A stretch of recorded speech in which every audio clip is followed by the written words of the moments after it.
Hi everybody and welcome. Today I have SONY INZONE H9 headphones and I'm going to show you how can you easily pair your headphones to your PC using 2.4 GHz.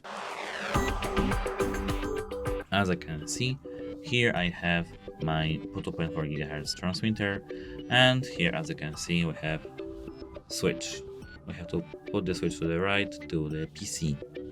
Here as you can see it's PC, and now we have to plug in this transmitter straight into our computer.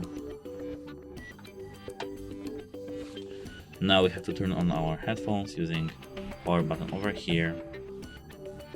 We have to push this button for at least 2-3 seconds. Now our PC should automatically connect with our headphones. Let's check. As you can see, headphones INZONE H9/INZONE H7 gain. That's it, hope it helps you, goodbye.